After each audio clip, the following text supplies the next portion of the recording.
I'm Janet Sherlund, and this is Voices of Adoption. I'm the author of Abandoned at Birth, a memoir about the trauma of the adoptee experience.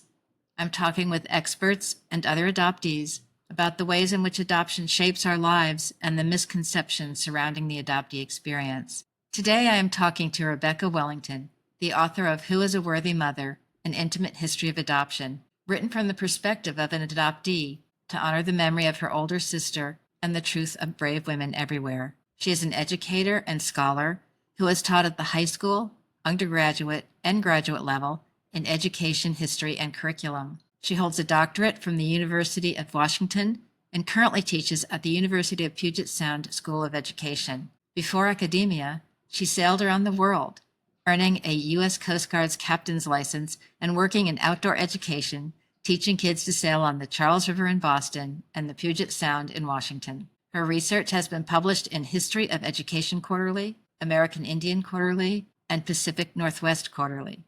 She lives with her husband and 2 daughters in Seattle. Welcome, Becca. I am so excited to speak with you today. And before we get into your book specifically and your story, can you tell us anything else about yourself that you'd like us to know from the beginning? One thing that I keep sharing as I talk about the book is that this whole world of adoption feels still really new to me, which is kind of odd being an adoptee. And so my life's work has not sat in adoption or adoption issues, which I think in itself is really problematic.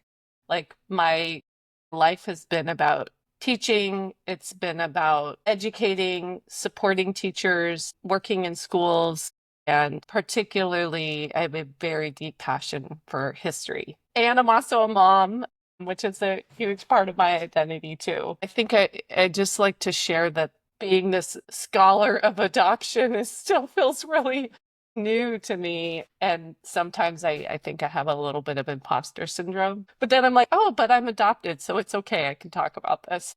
What was really the impetus to write this book? If it wasn't, gee, I spent my whole life wanting to tell my adoption story. There were 2 big catalysts. And I have, in the process of now being in community with a lot of adoptees and birth parents, I'm aware that this is not unusual, but when I first gave birth to my first daughter, that just completely transformed or disrupted everything I thought, everything I had been told about parenting and about what my birth was like and what my birth mother went through. So I felt that on a real visceral level that a lot of what I'd been living or believing was a lie. And that was 2010. And my second daughter was born in 2011. And then the other big catalyst that really pushed me over the cliff was in 2017. My older sister, who was also adopted,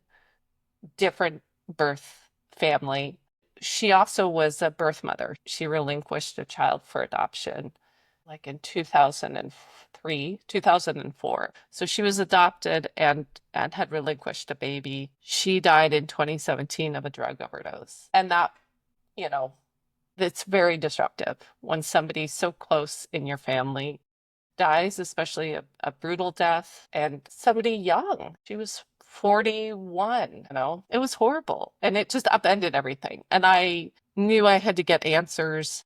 And then I went to my parents to try to get answers, and I wasn't getting answers. I just knew I had to to unpack why I didn't know much about my birth. Why hadn't I explored this?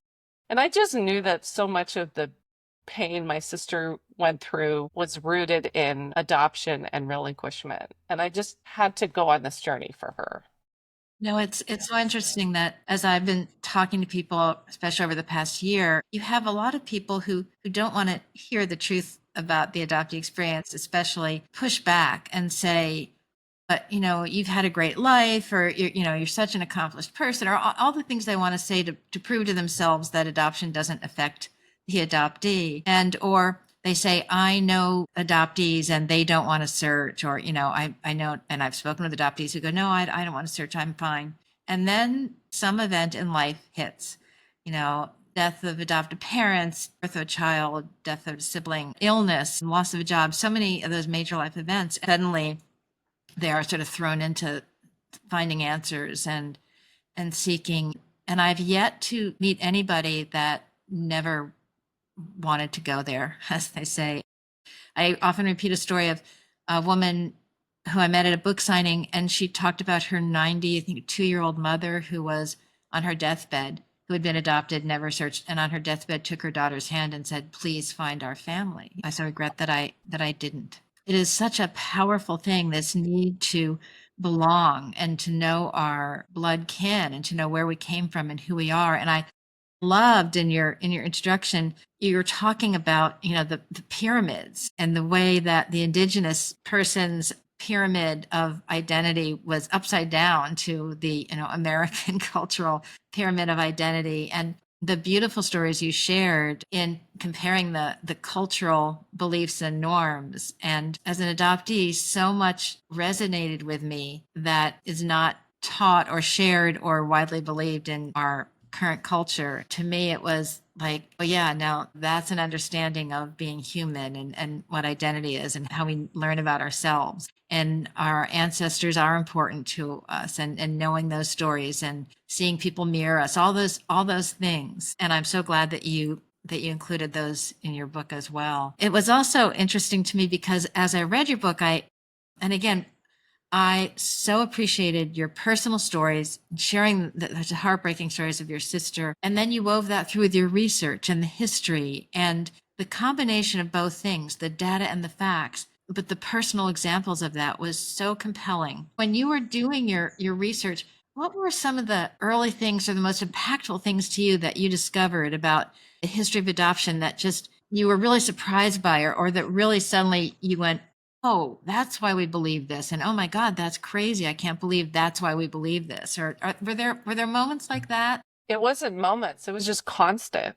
It was just constant overwhelm. The history, just cumulatively, is a story of abuse of power and the abusing of the most vulnerable people and communities in the adoption triad.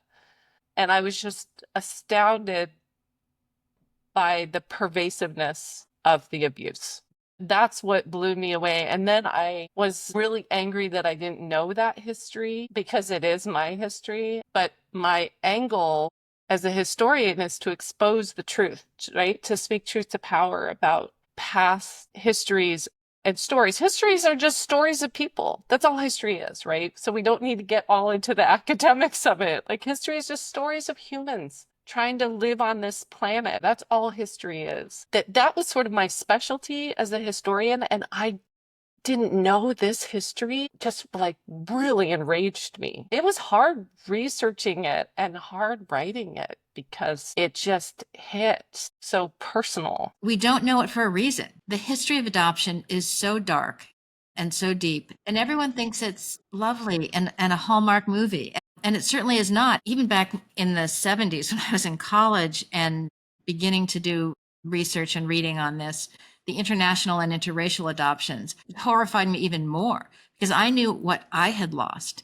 And I can't imagine, I just couldn't imagine all that had been lost. We hear stories of parents who adopted children from all over the world and all different races and cultures and just believed that, they could make this one big happy family. But, if you're saying you're colorblind and you want everyone to be the same in a family, it's really denying their true identity. And that is just such a cruel thing to do to individuals, to erase their authentic identity. And it's so important to us to know who we are and to grow up to be intact and healthy human beings. The cultural impetus to deny that and to say that that's not important is a very painful reality that is we're still believing in, unfortunately, today. I think we're kind of turning back and trying to reinforce it. This really abusive colorblind philosophy, which is really destructive because we do live in a white supremacist society, and denial of that is denial of abuse of power. It's so hard for people to understand that the real pain of adoption, the real trauma of adoption is is not a measurement of a family's love. Now, it's not about whether your adopters loved you or you had a good life or not, but there's this really very deep, very hard reality of not knowing who you are and where you came from. And because only 2% of our country is adopted, 98% of people don't understand why that's tough.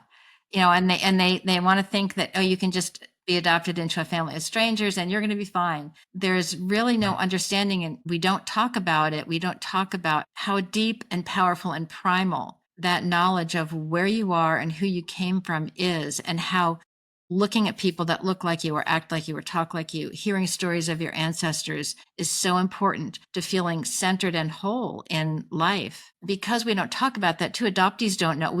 I didn't know that growing up. I'm sure you didn't know that growing up. And you struggle against something as just fundamental as feeling like there's a core inside of you. I always felt like there was just a big black hole inside of me. And it's such a powerful grief and loss and sadness. And then we as adoptees, because they're not talked about, we're not told that it's normal to have these strong feelings to this very unnatural situation. We fight with it in different ways. And I think it was also very compelling in your book to talk about contrasting the way you dealt with what you were experiencing and the way your sister dealt with it. That's another thing that people like to often raise when they're dismissing the adoptee experience, is they might look at you and say, look, you had a wonderful life and you're such a successful person. It couldn't have been bad. People talk about coming out of the fog. I think you've probably heard that term. The facade of awareness that everything's great in the Disneyland story, whatever, you're lucky. I think what catapulted me out of that after my sister died was realizing what her trauma. So my whole life I had been told, oh, she's an addict. She's traumatized because her birth mom was an addict. We don't know, actually. So that was an assumption that my family made. And I realized that the trauma, that was just a story. Her trauma came from adoption, because adoption is traumatic. And then she relinquished a baby. And that was just mind-blowing to me to realize, oh my gosh, even though I grew up in a family with all these things, which is also common, adopted by people who can afford to pay $60,000 for a kid. There is so much rooted trauma in the adoption process. And then relinquishment, I think, is even compounded by that. It's also very common that adoptees take one of two routes, one being perfect so that they're not left again, they're not abandoned again, and they're safe, or, breaking every rule, pushing every boundary, testing the waters, trying to see if they are going to be given away again. Those were certainly both played out in my family growing up as well. But then there's that common, it's a dismissal. If a child is troubled or has an addiction or has any, it's like that was from their bad birth parent. That's a negative thing they got from their birth parent. And no one has ever looked at the experience of being adopted as the trauma. And I work so hard as I'm talking to people to get them to understand that. And because we still measure things by how wealthy a family is, how nice the roof is over their head, did they have two parents, and did they go on nice vacations? And, the external measures of a home that a child should have, instead of who are the people raising them. And how about being able to go on the journey with them? I mean, the whole concept of changing their name, they haven't. I had a name when I was born, changing the name of a child and trying to meld them into your family, strangers. You don't look or act like them. You're not share the same interests. We as adoptees live that life. We feel that. And no matter how much we're loved, we know that the pictures of the grandparents and great grandparents we're looking at aren't our people. We didn't come from them. And so you feel this lie and this untruth about yourself, and you feel it's off, and you don't understand why, because we're not talking about it. I think we really need to talk about that so that the adoptee, which adoption should be all about, is not, should feel like, okay, I'm doing okay for being put in this very strange and unnatural situation, instead of what's wrong with me. If we're thinking about how do we do this differently, you said the focus should be on the adoptee. I think the first focus, our value and our energy should be on the birth community. If a woman is pregnant, or a person with reproductive autonomy is pregnant and is in a place where they're considering this, they are in crisis. They're in absolute crisis. That's where the energy should be, is how do you support that person? because I think that is where the greatest level of trauma is historically, contemporarily, post-ops, as we're seeing the future sort of unpack before us. That person, I actually think, is the most vulnerable before the adoption even happens.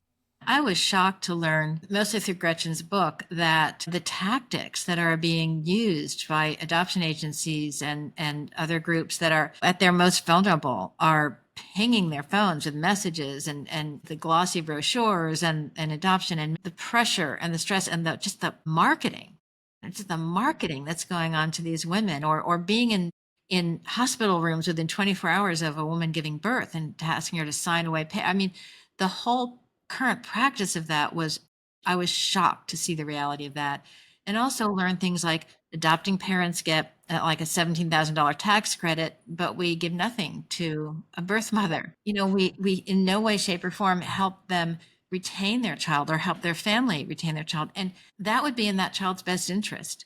And then you have all the naysayers say, well, they always have the cliche of that family's not good. That family's not good enough. They're going to a better family. And that is absolutely not true. And we see that over and over and over again, that no family is perfect. And no matter how it looks at one point in time, an adoptive family is going to have addiction and mental health issues and divorce and trauma and, worse. And the horrible things can happen. And that's very interesting that your point of because to shift a whole cultural mindset is almost impossible. But if we could start by, let's look at birth mothers and what support we can offer there in order to not have to have these women consider stranger adoption, is something we could actually do. Through the history and what's happening right now, the through line is fertility, and then the exchange that happens, the market exchange that happens as a result of whose infertility is of higher value than somebody's fertility. Right. When I was researching the book, we were sort of coming up to the Dobbs decision. And then I wrote the final chapter, months after it passed. And it just was so crystal clear that that is the root of this, is fertility and how we differentially value different women's access to fertility autonomy. If a couple's infertile, if a woman's infertile, I can't imagine that's really traumatic. I would have been devastated if that were the case in my life. I understand that. But her trauma and infertility isn't more important than the adoptee's trauma of then being raised by her, or the birth mother's trauma of relinquishing a child. And the stereotypes of the birth mothers, it's always that the birth mother wants to get rid of the child. It's always that the birth family is, they're all drug addicts. I mean, they're just horrible stereotypes that are really being held on to, and that paint the adopting family as just in the best interest and giving such a better life to a child. And that's not true. I have a friend who's also an adoptee and a therapist even, and she said, people are always surprised when adoptees support abortion, because of course that line's always thrown at us. Would we rather have been aborted? And she said, but we wouldn't wish this on anybody. And that's how painful it is to live with this unknown, with not being connected to anyone, with being untethered, to feeling really alone in the world. It's very painful to value an adult's trauma over the trauma that child is going to live with, being separated from their mother and their kin, to be raised by strangers. It's so hard to get people to value that. And it makes me so angry that we put an adult's trauma ahead of a child's trauma. One thing that sort of facilitates or perpetuates the stagnation of awareness is that there are a lot of people who sit at tables of power, who are adoptive parents. Through marketing the book, I met a lot of people who do incredible activist work to change policy, to open up original birth certificate, to, keep families preserved, right? And all of that great work. And what sort of a refrain I've heard a lot is that state policy doesn't change when there are adoptive parents in the legislature, right? Or sitting on the bench, because there is something worth for them protecting, right? They need to protect that story. Yeah. And that's where at the root of it also, it's about power. And the adoptive parents, for the most part, and I hate to generalize, but they have such a deep insecurity. Again, they've faced loss. They're not raising their own child. They're not seeing themselves, their DNA passed along. But their insecurity and the attitude of sort of being owed love and gratitude and devotion, but having to keep so many things secret or hidden or whatever, because their great fear of having their child return to their biological kin is so damaging to families. And they have to understand too that even in a biological family, parents aren't guaranteed love and loyalty. There's no guarantee in life that your child will forever love you and be loyal to you. But if you're a good parent, two things can be true at once. You can be grateful for your adoption and love your adoptive parents and still need to know who you are and where you came from. And that they can, again, the parents think their insecurity and their fear is more valuable and important than their child's, that they're not willing to give their child whatever they need. Because maybe, again, if there are only 2% of us adoptees trying to speak to 98% of the people, then our voices can be drowned out by those that are just not willing to face that risk and crazily would ask their child to face risk that they're not even willing to take. I met some people that were instrumental in opening the original birth records in New Jersey, and it took them 35 years. And when it was first denied, the organizations that were there to block it included adoptive parents, Attorneys who are attorneys, orchestrating and the adoptions, I'm included, sure. right, exactly. I think the Catholic priests was another, and then the American Civil Liberties Union.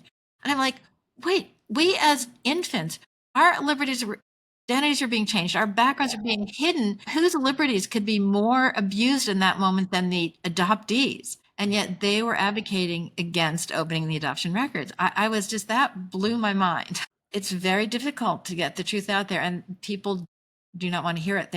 There's always a lot of pushback. Because it's very disruptive. The truth is very disruptive and problematic, which I think is like why it is so important to put it out there. I've never been a political person. I mean, obviously, as a young person, I have my opinions and thoughts, but I was just so busy, sort of being swallowed up in this personal experience in this life that made me feel so empty and alone and sad and scared. And even though I was in a perfectly lovely adoptive family and I knew they loved me, but love is not enough. And so I was swimming through this really dark, sad life and was not ever able to see myself as successfully navigating a difficult situation. And my appearance to the outside world of the good student and the lovely daughter and the perfect person came from a place of fear. It came from a place of insecurity and was motivating me in all those ways and was exhausting. It was just exhausting. It feels like such a important thing to try and communicate to the world, to say, this is what you're doing to those of us that you're putting in this situation by no choice of our own. And it's so ridiculous in today's world that original birth records are still sealed. Mine are. Most states. And we're now, Yes. are yours are still sealed? I was born in 1975 in California, which is like the worst state to be adopted out of. That was sort of the first big awakening on this journey of doing the research. Is I went to my parents to try to find out the truth about sort of who was the attorney, like how do I find this information out? And I think they were not psyched that I was doing this search, but there were a lot of things they didn't know. They had been lied to, right? Like they were like, you'll have to hire a private investigator and that'll be really disruptive. And this is in like 2018, 2019, right before I started working on the book. And I was like, why is this such a secret? Like this is crazy.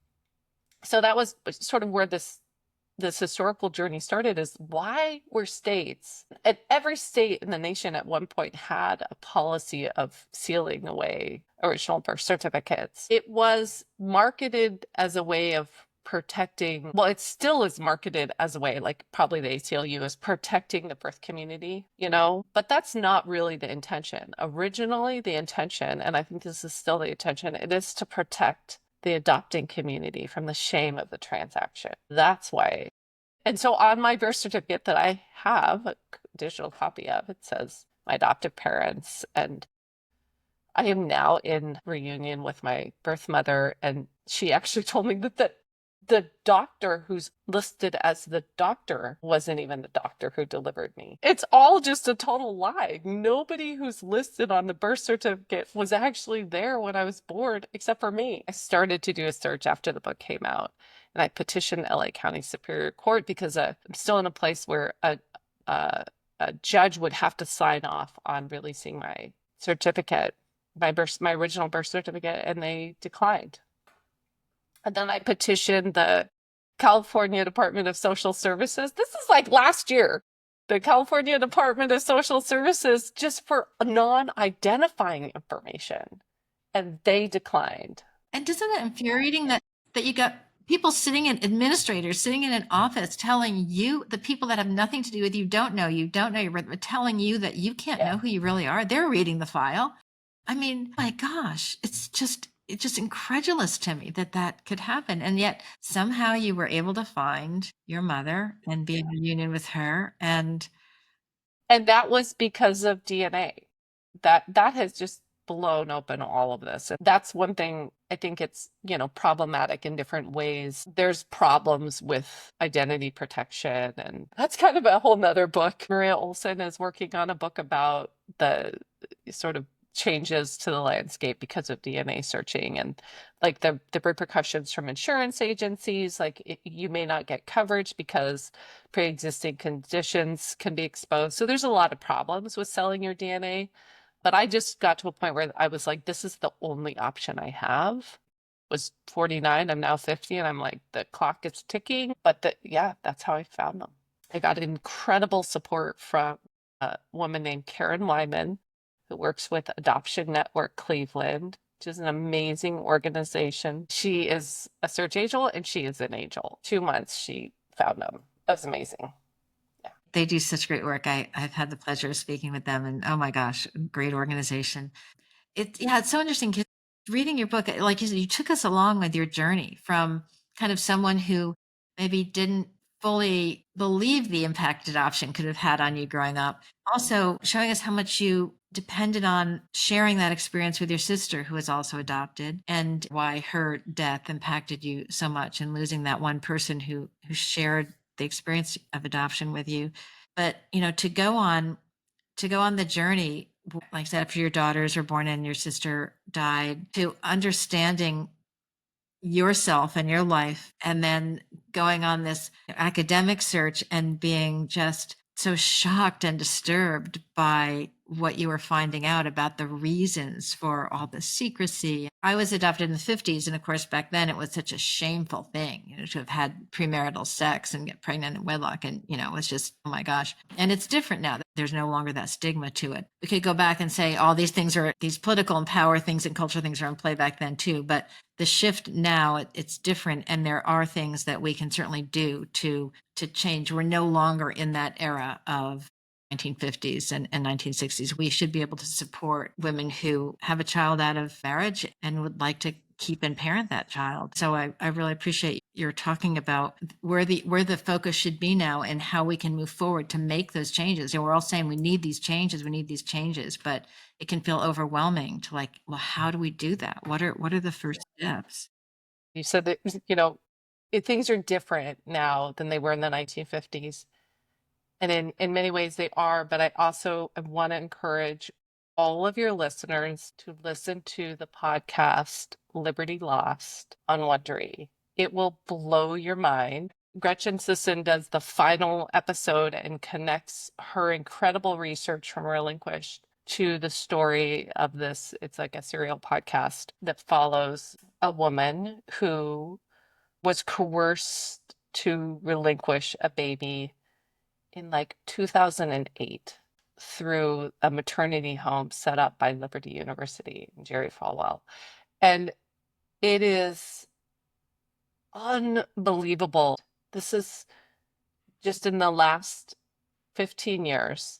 And this is straight out of the baby scoop era. I mean, straight out of your generation. And it is coming back. Really encourage people to listen to the podcast, to just be aware that especially in the post-ops era, there is a large community of people who want to go back to that space where there are maternity homes, where young women are brutally shamed for being pregnant, even in situations of rape. And so that is not the past. That is still in our present. Thank you for bringing that up, because I know, especially in reading Relinquished, it was an education for me to learn that there are so many mothers out there who could stay within their family, stay within their job, have a life with their pregnancy, and would have liked to have kept a child if they could have. Whereas I think in the 1950s, women were drummed out of their families. They could have never considered keeping a child, and they couldn't even admit to their pregnancy. So I have not watched Liberty Lost or listened to it yet, and we'll listen to that. And I'm sorry that it's revealing that those antiquated thoughts and practices are not all in the past. They're coming back into our future, particularly post-ops. Again, going back to sort of where fertility sits at the foundation of this, and fertility autonomy. So many times when you have people fighting abortion rights, and I look at them and I think, so who's going to be raising all these children that you want born? It's not you. And you don't understand the life you're asking those children to live. Or what you're asking a woman to do to carry a baby to term and then relinquish it. That's unbelievable. Like in that old 1950s way of thinking, like you can have the baby and give it up and just go back to your regular life and everything will be fine. Like it never happened. That is literally straight out of the Dobbs decision. That was almost verbatim out of Amy Coney Barrett's briefing from the Dobbs decision. And of course, people have to understand she's an adoptive mother. So it's just a very biased perspective. Yes. Well, thank you. It looks like we're hitting that time mark. I really appreciate our conversation, and I can't recommend your book enough. Again, to not only share all that you dug into, to try and give everyone an understanding of the evolution of the history. I mean, it's just fascinating to see where we were at the beginning of the last century, and what changed and what movements and what shifts and what thinking and what needs, how we change that, and how we're still so tied into them and holding on to them so tightly. And your very good points about maybe we're actually in reverse right now instead of going forward in any way. But again, also your personal story was warm and vulnerable and honest, and that of your sister as well. And even talking about becoming a mother yourself, there was just so much as a woman, reading your story was so meaningful. And again, I think you gave us the best of both worlds. You gave us yourself as an author and as a woman and human being, and you allowed us to learn a lot that most of us, I'm sure, don't know. And I appreciate that very much. Please let us know where we can find more about you. And as you mentioned, a book may be coming out soon. We'd like to know anything further that you're bringing out. You can find out more about me at my website, RebeccaWellington.com. And my book that I'm working on now comes out of my doctoral research on assimilation education and student resistance to U.S. government Indian education in the progressive era. So that's a little bit of a different wheelhouse, but I think also really important truths that need to be known about our past. But I would really love to plug a couple of things, if that's all right, Janet. Sure. Professor Kit Myers at UC Merced. He's a professor of history, critical race and ethnic studies. He just came out with an incredible book called The Violence of Love. He's a transracial, transnational adoptee, also a professor of history, amazing guy. He has done a phenomenal job of just even deeper dive into the history. And so if this is something that's really interesting for folks, like really unpacking the past, I really encourage people to check out his new book. It's incredible. And then also, if people want to further just get really angry, again, I'm going to say the Wondery podcast, Liberty Lost, is incredible. And the last episode they bring Gretchen Sisson in, and she talks about her incredible research from her book Relinquished, which people need to read. And then the last book I want to share is from three incredible women, Sarah Easterly, Lori Holden, and Kelsey Vandervliet Rainyard, who wrote Adoption Unfiltered. I don't know if you know that one. Sarah's a dear friend of mine. She's an adoptee. Kelsey is a birth mother. And Lori is a adoptive mom who is just unbelievable. Unbelievable. I love that book because it gives us a path of how to do it differently. And it's sort of like, if we want to change trajectory, this is a roadmap. That's a book that can give us some hope. And that's Adoption Unfiltered. Wonderful. Well, thank you for all of those. I really appreciate them and look forward to reading them. And I've known about Adoption Unfiltered. I haven't read it yet, so I look forward to that. And certainly just love the title, The Violence of Love. My gosh, and Liberty Lost too, as well. Well, thank you so much, Becca. I really appreciate our conversation and your time today, and continued warmest wishes for your reunion and all that you're integrating and experiencing now in your life. Very powerful stuff. Thank you for listening to Voices of Adoption. I'm your host, Janet Sherlund. You can find me online at abandonedatbirthbook.com and on Instagram at Janet Sherlund Official. My book, Abandoned at Birth, is available through Amazon, Barnes & Noble, Books A Million, and bookshop.org. Thanks again.